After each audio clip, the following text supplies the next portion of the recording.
मैं आपको एक कहानी सुनाना चाहती हूं।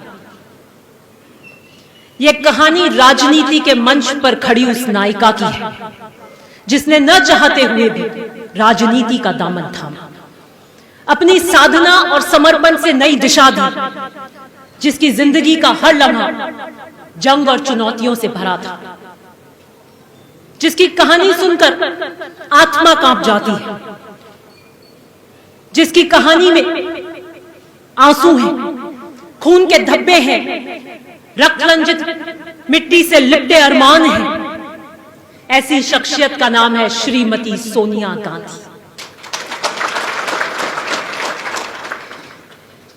आज की लड़ाई जो है उसके पीछे वो खड़ी हैं, कांग्रेस को एक धागे में पिरोकर।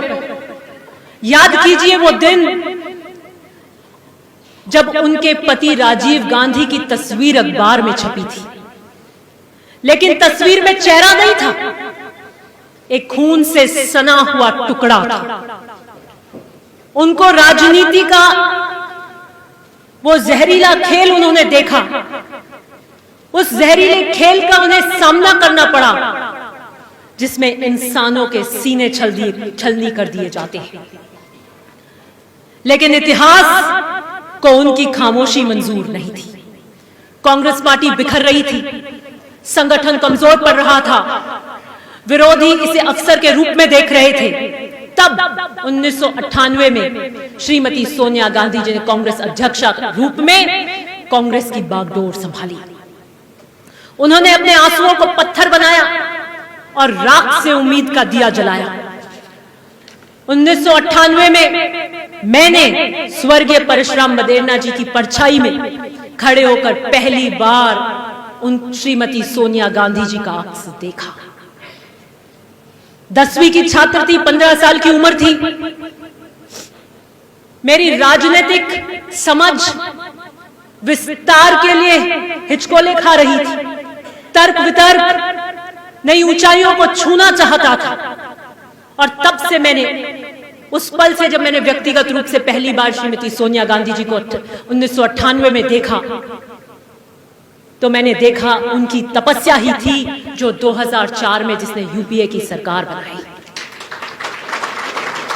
उनपे कड़े व्यंग कसे गए, आलोचना हुई और उन्होंने उस वक्त प्रधानमंत्री का पद त्याग दिया।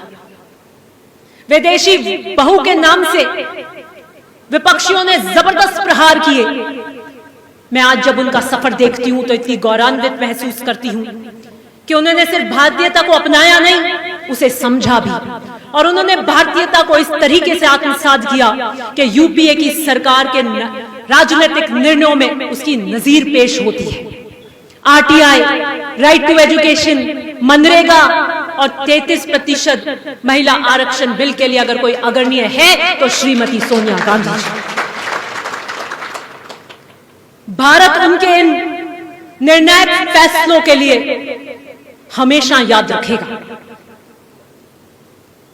जब उन पे इतनी आलोचनाएं और कड़े प्रहार हो रहे थे, न उन्होंने तलवार उठाई, न लफ्जों के तीर चलाए, सिर्फ अपना काम करती रही और सियासत के मैदान में वो मुकाम हासिल किया जो हर सियासतदान का सपना होता है। उन्होंने संगठन को अपने संकल्प का केंद्र बनाया। पति का वियोग, राजनीतिक प्रताड़नाएं, सब सही। उन्होंने सिर्फ केवल नेतृत्व नहीं किया, उन्होंने कांग्रेस इस पार्टी को एक मां की तरह संभाला, मां की तरह संरक्षण दिया। श्रीमती सोनिया गांधी के आंसुओं ने घड़ा है राहुल गांधी को। जब एक मां की असहनीय पीड़ा, वेदना और रूप कांपने वाली क्रुंदन किसी बेटे के किरदार को घड़ती है, तब जाके हमें श्री राहुल गांधी मिलते हैं। जिस बच्चे ने बचपन में अपनी मां के आंचल को खून में सिने देखा, त्रासदियों के भयावह सुरंग से पलकर आए हैं राहुल गांधी। विशालकाय हिमालय की तरह दृढ़ संकल्पित राहुल गांधी, आसमान की तरह असीम धैर्यवान राहुल गांधी, दर्द को एक मोहक मुस्कान में तब्दील किए हुए हर गरीब किसान नौजवान की मरहम रखने वाले राहुल गांधी, नहीं है, वह देश के हर दबे कुचले इंसान की आवाज है। राहुल गांधी का जन्म सिर्फ राजनीतिक वैभव में नहीं हुआ है, बल्कि संघर्ष के साए में हुआ है। उनकी जिंदगी का हर एक पन्ना दर्द में लथपथ है, लेकिन माथे पे एक शिकंद नहीं है। वो मुस्कुराते रहते हैं और चलते रहते हैं ठोकरे खाकर। उन्होंने दर्द को अपनी मजबूरी नहीं बनाया, अपना हौसला बनाया। और जब एक सिपाही जख्म खाकर भी मैदान में खड़ा रहता है तो वो योद्धा कहलाता है। राहुल गांधी उसी हौसले का नाम है। उन्होंने संघर्ष का मार्ग अपनाया। जब उनके पर व्यंग के तीखे बाण चलाए गए, वो खड़े रहे। आलोचनाओं के तूफान में वो खड़े रहे। उन्होंने हार नहीं मानी। वो जनता के बीच गए और उनकी व्यथा सुनी। ठोकर खाकर भी आगे बढ़ते रहे।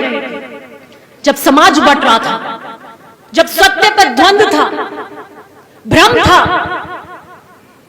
जब कांग्रेस के कार्यकर्ता को जगाना था और समय सिर्फ आलोचना सुनने का नहीं था, तब जब राहुल गांधी को डराया गया, धमकाया गया, प्रहार किए, वो चुप नहीं रहे, वो सड़कों पे उतरे। जब उन्हें संसद से बाहर किया, संसद से निष्कासित किया, वे रुके नहीं, सत्य से डिगे नहीं। वे गांव-गांव, शहर-शहर पैदल चले और देश को जोड़ने का संकल्प बनाया। जब उनके खिलाफ साजिशें हुई, षड्यंत्र रचे गए, झूठ फैलाया गया, वह पीछे नहीं हटे। वो गरीबों के बीच में पहुंचकर उनके आंसुओं को पोंछने का काम किया। ये वो वक्त है जहां हमें राहुल गांधी के साथ खड़ा होना है और कांग्रेस के हर कार्यकर्ता को खड़ा होना है। ये समय चाणक्य की नीति का है, शिवाजी के पराक्रम का है, ये विजय का पथ है, ये जागरण का पथ है, ये नवोदय का पथ है, ये न्याय पथ है राहुल गांधी का। और जब संविधान पे प्रहार हो रहे हैं, ये समय मौन का नहीं है, ये समय हताशा का नहीं है, ये समय है गांडीव उठाने का। समर शेष है, नहीं पाप का भागी केवल व्याध। समर शेष है, नहीं पाप का भागी केवल व्याध। जो तटस्थ है समय लिखेगा उसके भी अपराध। आज जब आप इस ब्लॉक कांग्रेस कमेटी की मीटिंग से वापस जाएं, तो अपने घर बैठकर कुछ पल सोचिएगा जरूर। क्या तुम खामोश रहोगे जब मुल्क की रगों में जहर घोला जा रहा है? क्या तुम खामोश रहोगे जब आदमी की रोजी रोटी छीनी जा रही है? क्या तुम खामोश रहोगे जब बच्चों का भविष्य आग में झुलसा जा रहा है? क्या तुम खामोश रहोगे जब मंदिर और मस्जिद के झगड़ों में इंसानियत का खून बहा जा रहा है? उस वक्त हमें कदम उठाने हैं, क्योंकि जो चुप है वो भी कसूरवार है, जो देख रहा है वो भी गुनहगार है। धीमे धीमे कहता है क्या शोर मचा, धीमे धीमे कहता है क्या शोर मचा, ये हाकिम ऊंचा सुनता है शोर मचा। उठो, चलो, लड़ो, ये पुकार है, ये संकल्प है, ये शपथ है।